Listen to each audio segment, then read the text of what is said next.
Morning, everyone. We've got two bills on the agenda, House Bill 407, which is continued from our last meeting, and House Bill 480, brought to us by Representative Ballinger. House Bill 407, Jennifer Ammons with Department Driver Services is here, and I know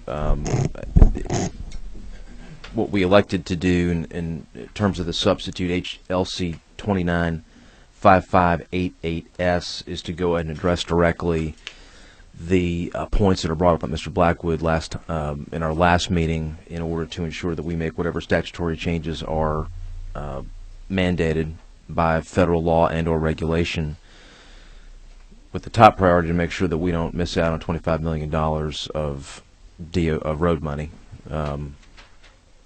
So what we have here, I believe, and I'll turn it over to Ms. Ammons just to go ahead and confirm or deny, we've stripped down the substitute to just what is absolutely fundamentally necessary under the federal mandate. Ms. Ammons. Good morning, Mr. Chairman. Yes, sir, that is correct. All that we have done is gone through, and everywhere that the language referred to 6 months or 8 months with an ignition interlock device, we've gone through and changed all of those to the 1-year provision on line 33, on line 48, line 65, line 68, line 71. The change on line 96 is just grammatical tidiness. Line 121 and 22 and 28. I'm sorry, 121, 122, 128, 141. It is all just purely the change to make the requirement the 1 year with the ignition interlock as provided under map 21. The one other small change that we made was to clarify that the balance of the suspension would be on a permit without the ignition interlock device, and that's the change on line 73, going from 6 months to 2 months. So to refresh your recollection, the period of suspension for a second DUI conviction within 5 years is 18 months. None of that has changed. What we're doing is we're going from 120 days with nothing, followed by 8 months with an ignition interlock limited driving permit, followed by 6 months with a permit that does not bear the ignition interlock restriction. We're changing that. It's still the same 18-month window.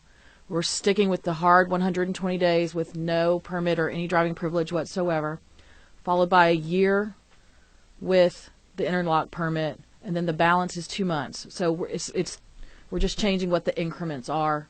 It's the exact same driving privileges, just how long you hold the interlock and shortening the time after that with a permit with no interlock. Questions for Ms. Ammons? Ms. Hightower. The last 2 months at the end, they don't have to have the interlock anymore, and then it just reverts back to a limited permit? That's correct. It would be the more broadly permissive limited driving permit that wouldn't have the interlock restriction, and it would be usable for all of the other driving that already is allowed with a limited driving permit in the existing statutory language. Gotcha. Thank you. Any other questions? Seeing none, thank you so much for being the tremendous resource that you are. We really appreciate it. Thank you. Sincerely. What's the pleasure of the committee? Ms. Ballinger. Mr. Chairman, I'd like to make a motion we do pass. Do pass of HB 407 by substitute LC 295588S, seconded by Mr. Strickland. Are there any amendments?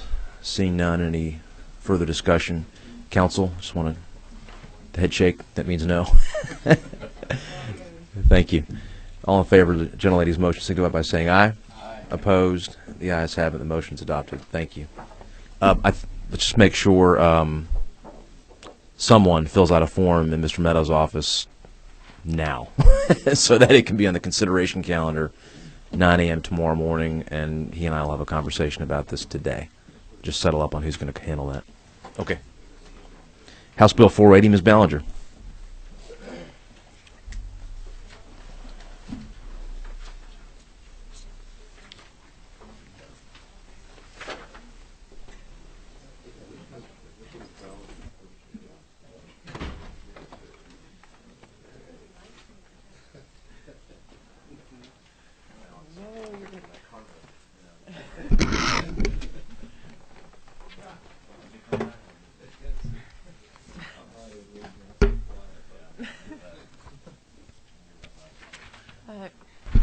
Mr. Chairman, if it please the committee, I'm here on behalf of House Bill 480. Basically, according to the current code section, which you have a copy of, in the trial of any criminal case, when a person under the age of 16 is testifying concerning any sex offense, the court shall clear the courtroom of all persons. Unfortunately, victim advocates are not included in this list, and this bill just basically adds in victim advocates, so that during that most crucial time, whenever victims are testifying about something that is very, traumatic for them, the person who is their point of contact, who is their support person, can be there for them. Thank you. I just want to get clarification. It's a short conversation that we'd had previously on victim assistance on line 15, victim assistance coordinators and victims advocates.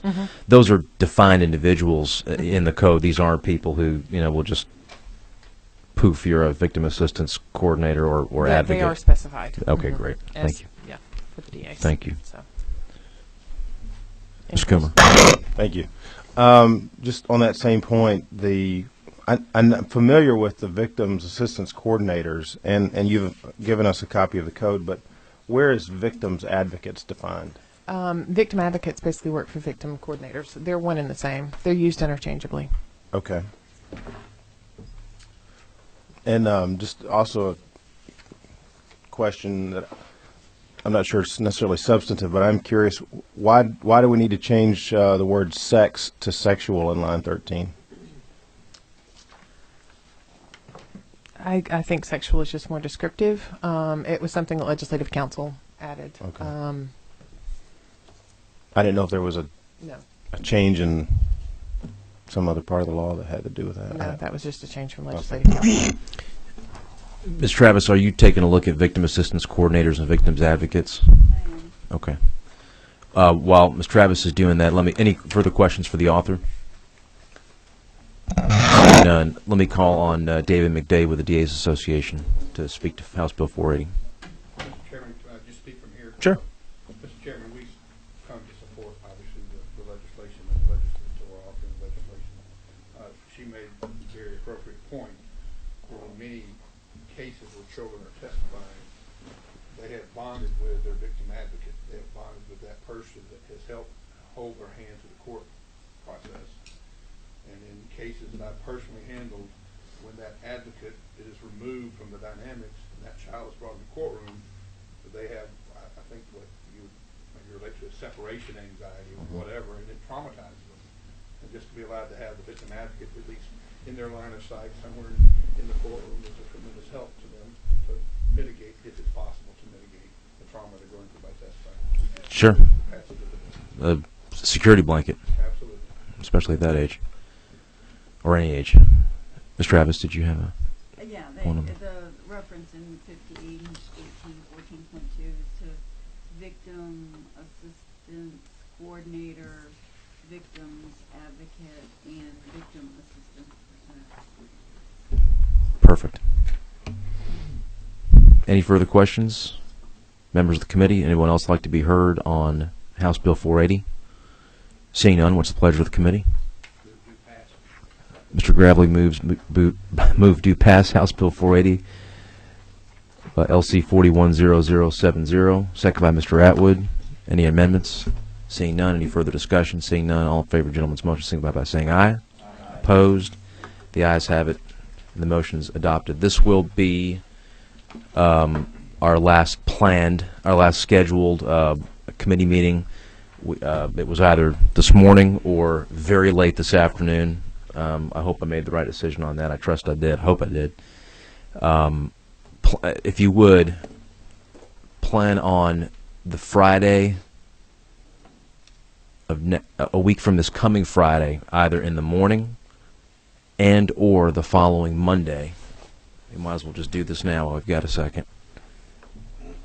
Monday's the 18th, Friday's the 15th. Right. As Senate bills come in, plan on Friday the 15th either in the morning and or the 18th in the afternoon about 1 o'clock or so for us to go ahead and meet and try to move the Senate bills that are going to be moved. I anticipate this coming late this week to go ahead and assign those bills, those Senate bills, to subcommittees, and the hope is, logistically, the subcommittees will work the week of the 11th in preparation for full committee, again, the morning of the 15th and or the afternoon of the 18th. That's really just going to depend on how many bills we're talking about, where they go in terms of subcommittee, and then, of course, subcommittee movement on them. So we'll just plan logistically for that. I want to thank the committee for coming in early, and we're adjourned.